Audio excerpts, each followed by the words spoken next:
Before we begin this powerful story, I want to invite you to subscribe to our channel. Hit that subscribe button right now. We bring you real stories, untold histories, and the voices that shaped America.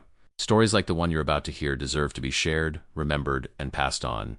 So subscribe, turn on notifications, and let's dive into a chapter of American history that will move your heart and challenge everything you thought you knew about belonging. The year is 1955. The morning air tastes like metal and oil. Lake Providence, Louisiana is shrinking in the rearview mirror as David Shumake grips the steering wheel tighter than he should. His knuckles are the color of old piano keys. Beside him, Annie adjusts her hat for the third time in 10 minutes, her hands betraying the calm expression she wears for the children sleeping in the back seat. They don't speak. There's nothing left to say that hasn't already been said in the dark hours before dawn when they loaded everything they owned into a car that groans with every pothole. The road stretches west like a promise someone forgot to keep. David Shumake is 32 years old. He survived World War II. He served his country in the army, wore the uniform, followed orders, came home with nothing but a shortened name and a belief that sacrifice meant something. His original name was Shoemaker, Shoemaker, but when he and his brothers enlisted, a nameless official told them the name was too long for the name badge. Too long, too something, so they became Shumake. S-U-M-A-K, shorter, easier, more convenient for a country that needed their bodies but not their full identities. David never complained. He did what was asked. He always did what was asked. But now, driving west with his wife and the weight of failed crops and failed promises pressing against his chest, David wonders what other pieces of himself he'll have to cut away to fit into the America that's supposed to be waiting for him in California. He heard about the shipyards. Everyone in Lake Providence heard about the shipyards. Work, real work, good pay, a chance. The war might be over, but the shipyards are still hungry for men who know how to use their hands. David knows how to use his hands. He was a mechanic back home. Fixed tractors, fixed cars, fixed anything that would give him a few dollars to put food on the table. But the work dried up. The opportunities never came. The South held on to its old ways like a man holding on to a grudge. So David makes the decision that thousands of black men and women are making in these years. He leaves. He takes his family and he leaves everything familiar behind, driving toward a coast he's never seen, toward promises wrapped in rumors, toward hope measured in paychecks. Annie sits quietly watching the landscape change. She's 28. She was a basketball player in school, forward and guard. The women in Lake Providence still talked about how she moved on the court, how she could sink a shot from anywhere. She had dreams once. Dreams that didn't include running. But dreams adjust. Dreams become practical. Dreams become about survival. Annie carries something precious in her lap. A diary. Brown leather, worn at the edges, filled with her careful handwriting. She started it the day David came home and said they were leaving. Every expense, every meal, every penny accounted for. She knows they can't afford mistakes. 4 children, 4 mouths, 4 futures riding in the back seat, unaware that their entire world is being reinvented with every mile marker they pass. The oldest boy is stirring now. He shifts in his sleep, mumbles something about home. Annie reaches back and smooths his hair. Home is behind them. Home is becoming a memory. Home is whatever they make in California. They drive for days. Sleep in the car when they can't afford a room. Eat bread and preserves. Save every dollar. Cross state lines like crossing into different countries. The signs change. The accents change. The faces in the gas stations change. But the stairs don't change. Black family, car loaded down, heading west. The stairs follow them from Texas through New Mexico, through Arizona. Some stairs are curious, some stairs are cold. Some stairs carry the weight of history David wishes he could forget. In one town, a gas station attendant refuses to serve them. Says the pumps are broken. David sees a white family filling up at the same pump 10 minutes later. He says nothing. He drives to the next town. Annie writes it down in the diary. Not the humiliation. Just the extra miles, just the extra gas, just the cost. When they finally cross into California, David expects something to feel different. Lighter, maybe. More possible. But the road looks the same. The sky looks the same. And the weight in his chest hasn't shifted. They push north. Oakland. Richmond. The names sound industrial. Hard. Real. Richmond is where the work is. Richmond is where David's cousins said they could stay until they found their feet. Richmond is where the shipyards are still operating, still building. Still needing men who know how to weld and rivet and work until their bodies ache. They arrive in Richmond on a Tuesday afternoon. The house is small. Too small. David's cousin greets them with a tired smile and a firm handshake. The house already holds his cousin's family. Now it will hold both families. The children will share rooms. The adults will share space. Privacy becomes a luxury no one can afford. But there's food on the table, there's a roof, And there's the promise that tomorrow David can go down to the shipyards and see about work. That first night, David can't sleep. He lies on a makeshift bed in the living room, listening to the sounds of breathing, of strangers becoming family, of a house creaking under the weight of too many dreams. Annie is beside him. He can tell she's awake too. He reaches for her hand. She squeezes back. No words. Just the understanding between two people who've bet everything on a place they've never seen and a future that exists only in rumors and hope. Morning comes early. David rises before the sun, washes his face with cold water, puts on his cleanest shirt, looks at himself in the small mirror above the sink. He sees a man who served his country, a man who worked every day of his life, a man who never asked for anything except a fair chance. He tells his reflection he's American enough. He tells his reflection he belongs here. He tells his reflection that the war proved it, the uniform proved it, the sacrifice proved it. He almost believes it. The shipyard entrance is chaos. Men everywhere, hundreds of men, black men, white men, brown men, all looking for the same thing: work, security, a foothold in the American dream they've all been promised in one way or another. David joins the line, waits. The sun climbs higher. The line moves slowly. Men talk around him, about ships, about pay, about foremen who are fair and foremen who aren't, about which shifts are better, about how to survive the work without losing fingers or worse. David listens, absorbs, learns. When he finally reaches the front of the line, a clipboard is shoved toward him. Name, address, experience. David fills it out. His handwriting is careful, deliberate. The man behind the desk doesn't look up, doesn't make eye contact, just takes the clipboard, glances at it, looks at David, looks at the clipboard again. There's a pause.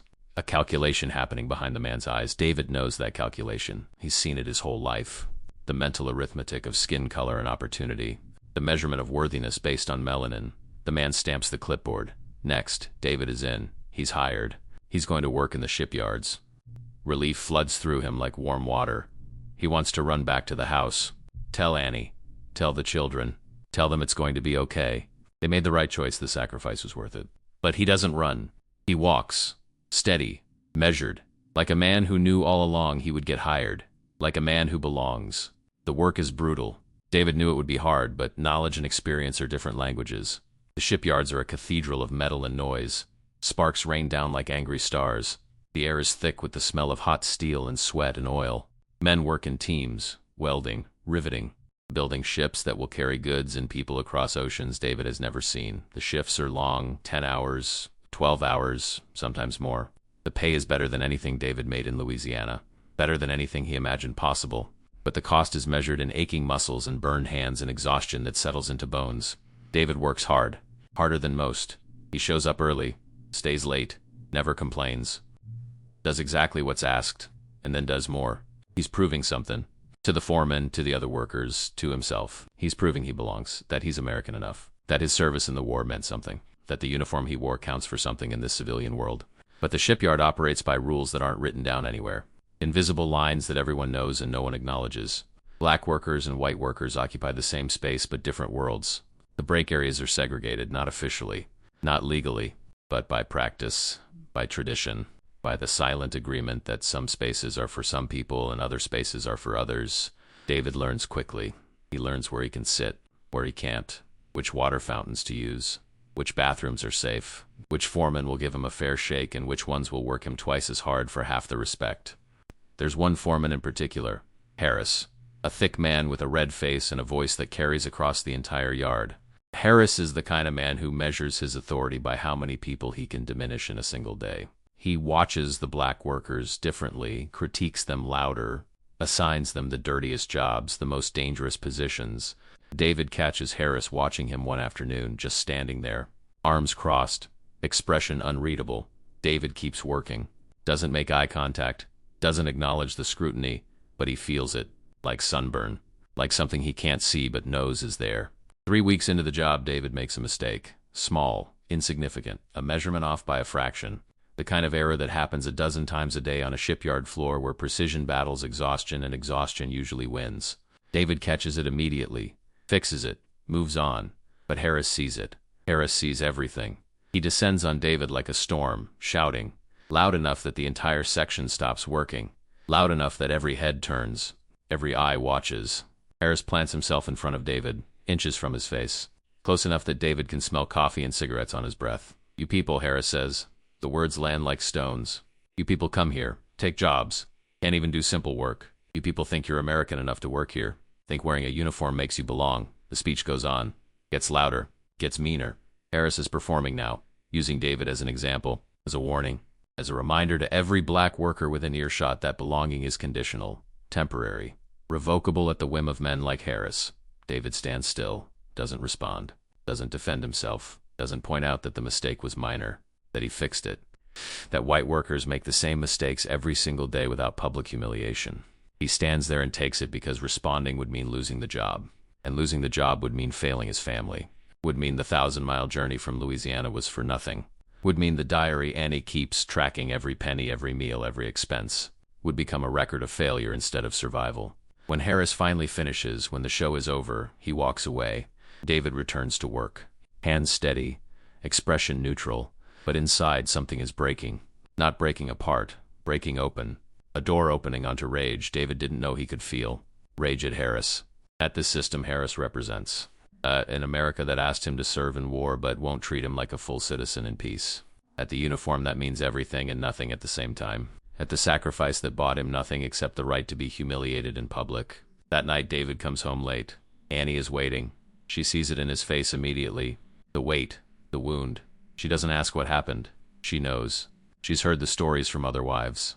Women whose husbands come home carrying the same weight, the same wounds. She makes him dinner, sits with him while he eats in silence.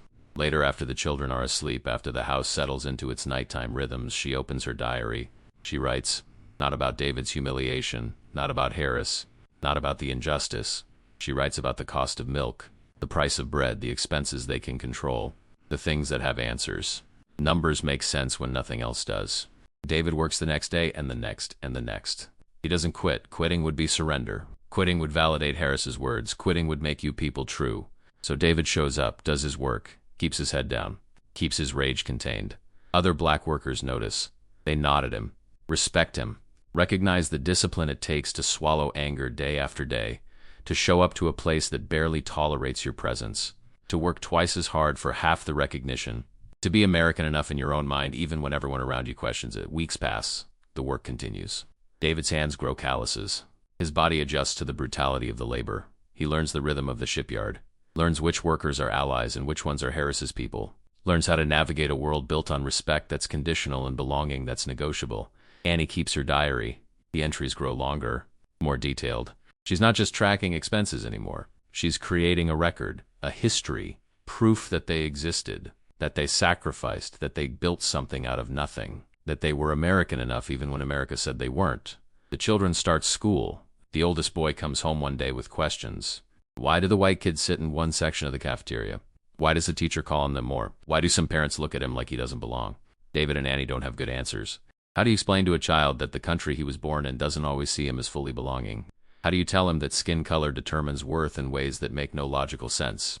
How do you prepare him for a lifetime of being American enough for some things but not others? They do what parents have done for generations. They teach resilience. They teach dignity. They teach the child to work twice as hard, to be twice as good, to never give anyone a legitimate reason to question his worth. They teach him that the world isn't fair, but that doesn't mean he should stop trying. They teach him that being American enough isn't about proving yourself to people like Harris. It's about knowing your own worth regardless of who sees it. It's a heavy burden to place on a child's shoulders, but it's the only armor they have to give him. David's brother arrives from Louisiana, then another brother. The small house becomes smaller, but no one complains. This is how survival works. You pool resources, share space, help each other climb. The brothers find work, one at the shipyard, one at Ford Motor Company. They all live together until they can save enough to get their own places. At night, the house is full of adult voices, planning, dreaming, sharing stories of the day, the discrimination they faced, the small victories they won, the slow progress they're making, building community in a place that's still figuring out if it wants them. Years pass. David rises at the shipyard, not to foreman, those positions stay white, but to supervisor, someone trusted with responsibility if not full authority. He trains new workers, teaches them the skills, passes on the unwritten rules, helps other black men navigate the invisible lines, becomes the kind of mentor he wishes he had when he first arrived. Harris is still there, still watching, still performing his authority through humiliation. But David has learned how to become invisible when needed, how to avoid Harris's attention, how to do excellent work without attracting the wrong kind of notice. Annie takes a job at the cannery. Hunt's Cannery. Most black women in the area work there. The work is seasonal, hard, standing for hours, processing food, coming home with hands that smell like tomatoes and vinegar. But the money helps. Every dollar goes into the diary. Every dollar is accounted for. Every dollar is a brick in the foundation they're building. The children grow, start bringing home report cards with good grades, start showing the resilience their parents taught them, start understanding they're building something that will outlast the Harrises of the world. One day, David hears about Port Chicago, the explosion, the mutiny, men he knew, black men who loaded ammunition onto ships under dangerous conditions, who refused to go back after the explosion killed hundreds of their fellow workers, who were court-martialed for demanding safer conditions, for expecting the same protection white workers received. David reads everything he can about Port Chicago, talks to men who knew the workers, who knew the conditions, who understood why those men refused. David sees himself in those men, sees the same question they were asking, the same question he asks every day at the shipyard. Are we American enough to deserve safety, to demand fair treatment, to expect that our lives matter as much as the work we produce? The Port Chicago story haunts David because it's his story too. Different details, same theme. Black men giving everything, risking everything, for a country that gives back conditional belonging and qualified citizenship. Black men being American enough to die for the country but not American enough to be treated with full dignity while living. The math doesn't balance. The sacrifice doesn't equal the reward. But David keeps working, keeps showing up, keeps building the foundation for his children even if he'll never see full recognition for himself. The community in Richmond becomes home, not by choice initially but by necessity, and then by design. The families that migrated from Louisiana and Texas and Arkansas and Mississippi form networks, support systems, churches, social clubs, spaces where they can be fully themselves without calculation or translation, where they can be American without the qualifier, where belonging isn't questioned. David and Annie become pillars in this community. Their house becomes a gathering place. Their story becomes one story among thousands, all similar, all different, all carrying the same weight of migration and hope and disappointment and resilience. David's mother, Eliza Brown, arrives from Louisiana, a woman of profound faith. She moves in with David and Annie, helps raise the children, becomes the spiritual center of the household. She talks about God with a certainty that fascinates and comforts the children. She's lived through more than David can imagine, survived worse, came through it with faith intact. She tells the children stories about the South, about survival, about resistance, about how their ancestors endured, about how strength isn't just physical, it's spiritual, moral, the ability to maintain your humanity when systems try to strip it away. One Sunday after church, the youngest child asks Eliza about fear. He's heard the adults talking about the bomb, about Russia, about nuclear war, about the end of everything. Eliza looks at the child with eyes that have seen too much and somehow still hold hope. She tells him she's not afraid, that if the bomb comes, she knows she'll be called to glory. The child doesn't fully understand, but he sees the peace in her face, the certainty, the faith that transcends circumstance.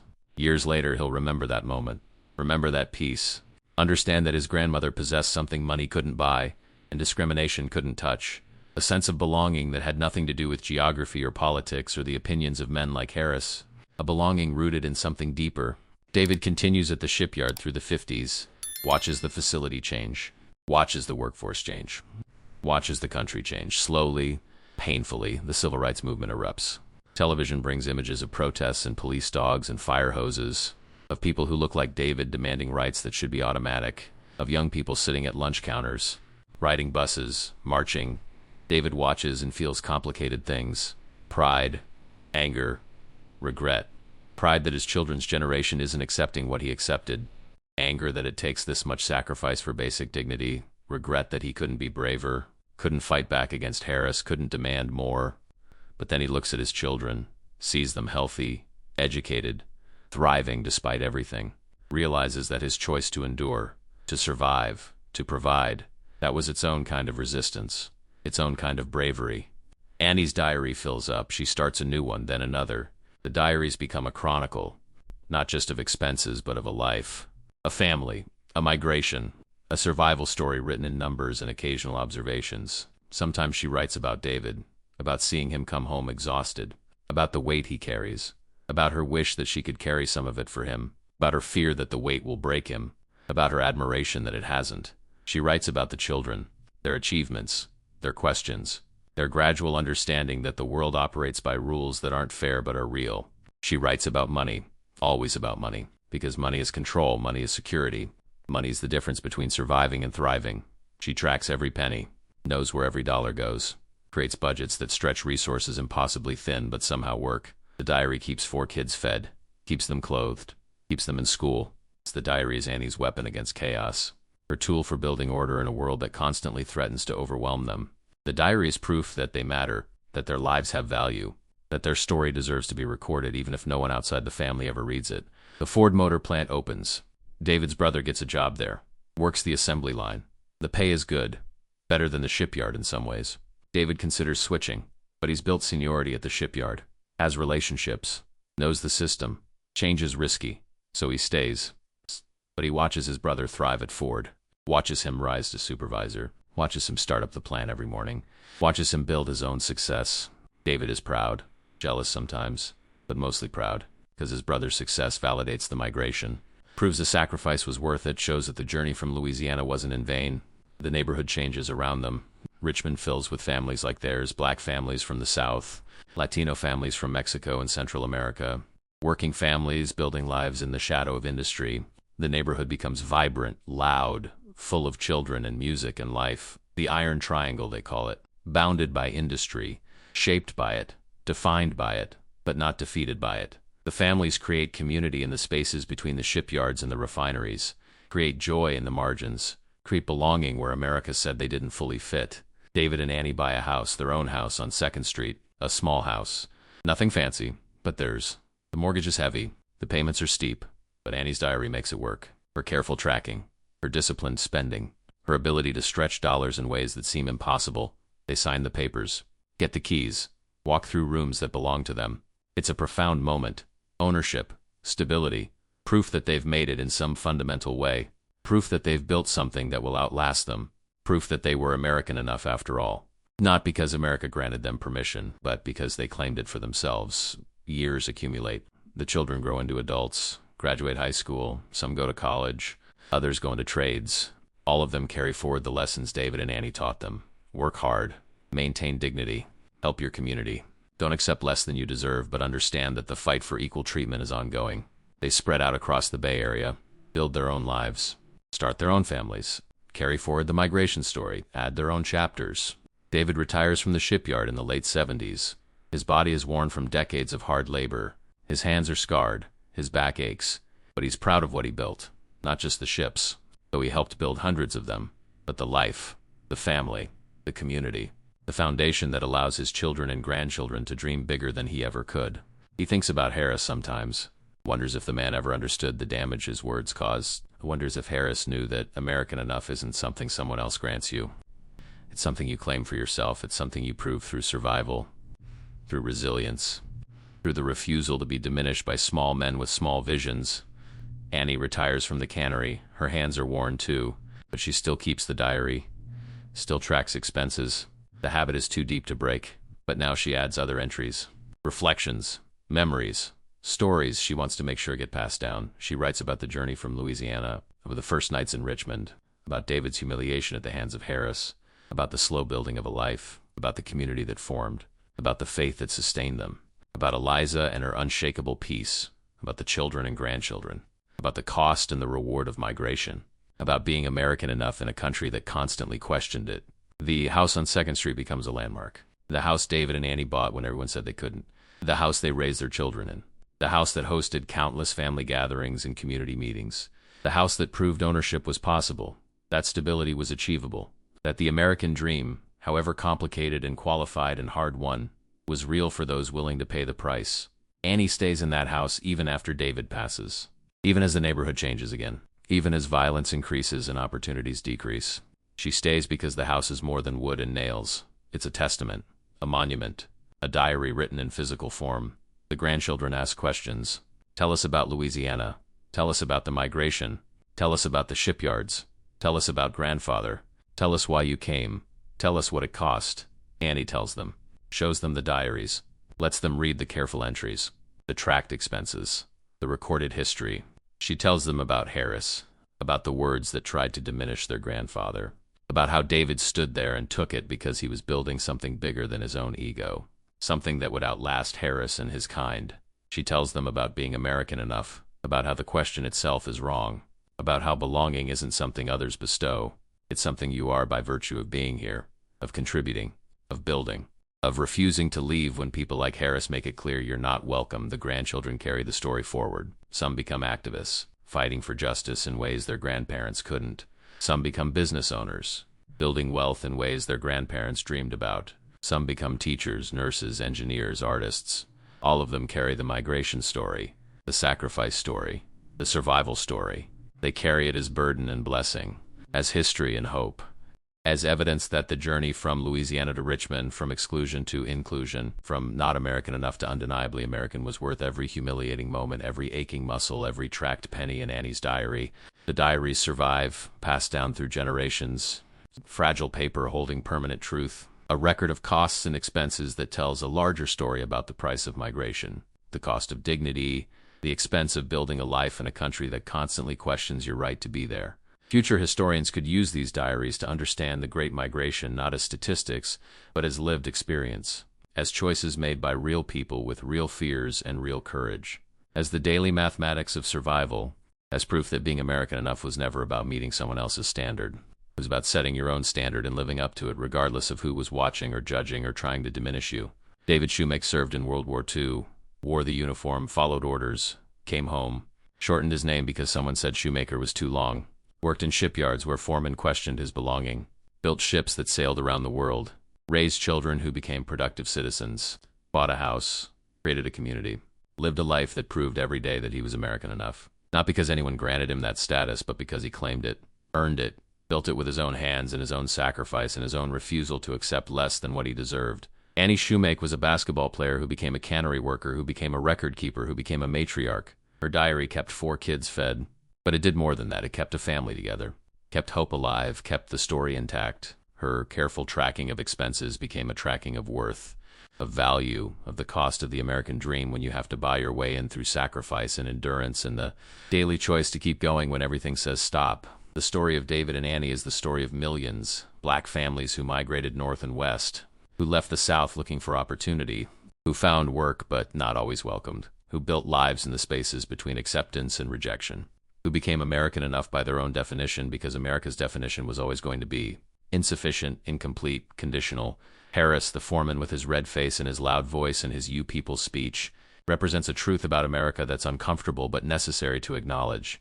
That for too many people for too long, being American enough was a moving target, a standard that shifted based on skin color, on origin, on class, on accent, on 1,000 small markers of difference that had nothing to do with capability or contribution or citizenship.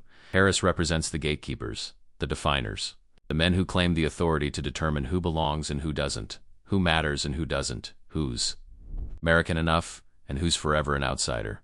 But David and Annie represent a different truth, that belonging isn't granted from above. It's claimed from within, that American identity isn't bestowed by gatekeepers. It's built by the people doing the work, raising the families, creating the communities, paying the taxes, serving in the military, contributing to the fabric of the nation regardless of whether the nation fully recognizes that contribution.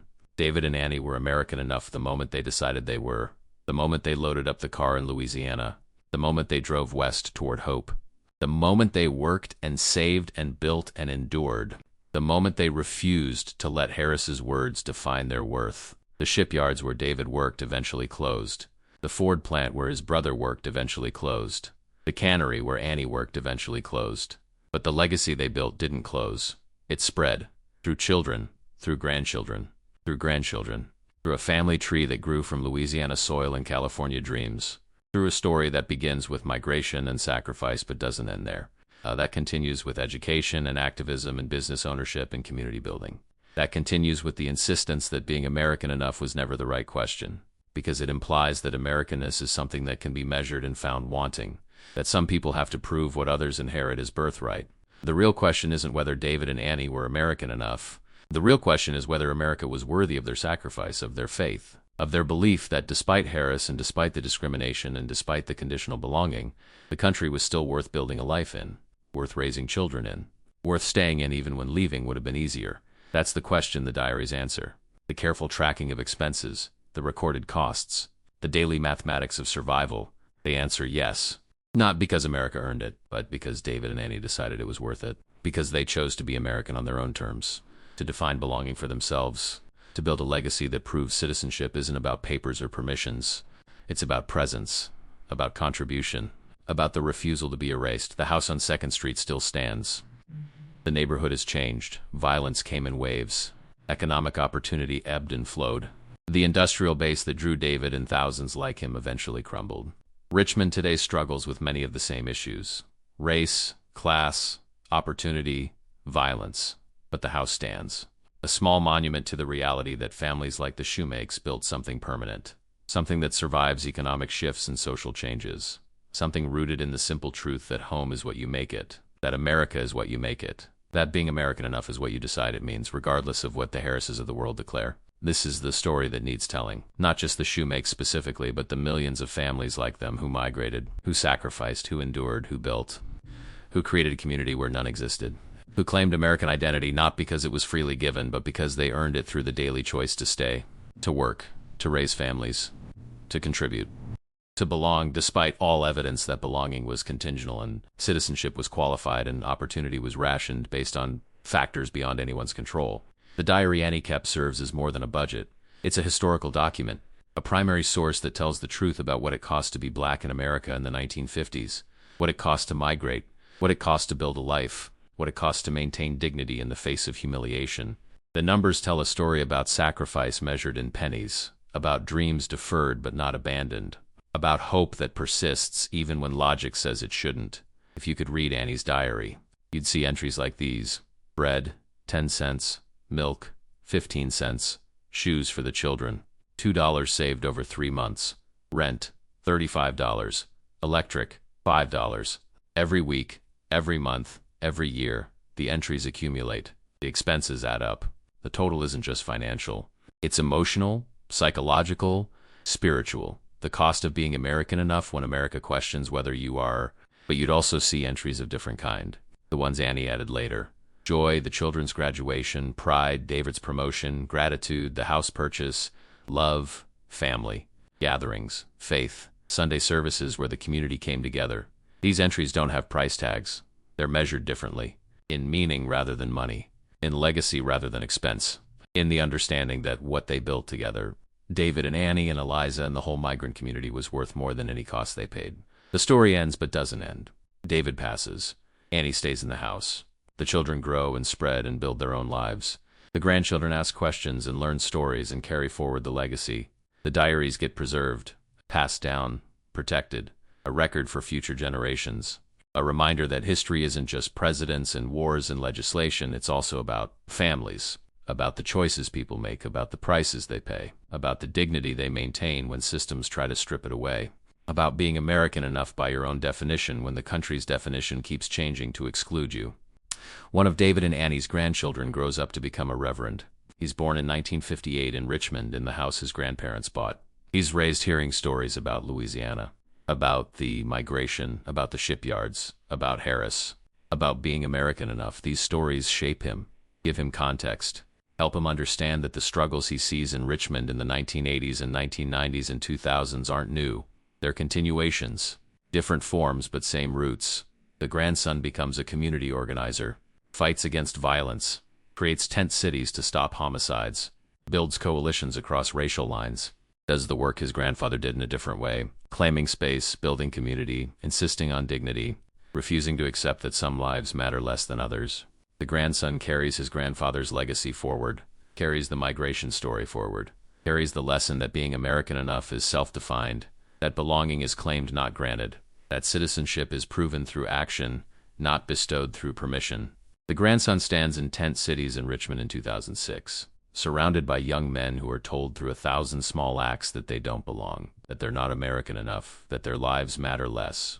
And he tells them what his grandfather knew, what the diary proved, that they belong, that they matter, that their story is part of the larger American story regardless of who acknowledges it, that being American enough is their birthright, not their burden. This is the power of the migration story. It doesn't end with one generation. It ripples forward, creates waves. builds movements, changes communities. The diary Annie kept tracking expenses to keep 4 kids fed becomes a tool for teaching resilience to hundreds of kids in Richmond decades later. The humiliation David endured from Harris becomes a lesson in maintaining dignity under pressure. The journey from Louisiana to Richmond becomes a metaphor for the longer journey from exclusion to inclusion, from conditional belonging to full citizenship, from being questioned to being undeniable. The story of David and Annie Shoemake matters because it's specific and universal. Specific to black migration in the 1950s, universal in its themes of sacrifice and resilience and hope. Specific to the shipyards of Richmond, universal in its exploration of what it means to belong, to be American, to build something permanent in a country that treats your presence as temporary, to create community where none existed, to maintain faith when logic says abandon it, to keep a diary, to track expenses, to record history, to prove through the daily work of living that you were always American enough. You just needed the country to catch up. Before we close, I want to remind you to subscribe to this channel. Hit that subscribe button. Turn on notifications. We're committed to bringing you stories like this. Real stories, true stories. Stories that challenge what we think we know about history and identity and belonging. Stories that prove the American narrative is richer and more complicated and more painful and more beautiful than we often acknowledge. David and Annie Shoemake's story is one story among millions, but it matters. It deserves to be told, to be heard, to be remembered, to be passed down. So subscribe, share this video, keep these stories alive. Because being American enough was never about meeting someone else's standard. It was about setting your own standard and living up to it. What David did, that's what Annie did. That's what millions of migrant families did. That's what being American really means. Thank you for watching. Thank you for listening. Thank you for helping keep these stories alive. Subscribe now, and I'll see you in the next one.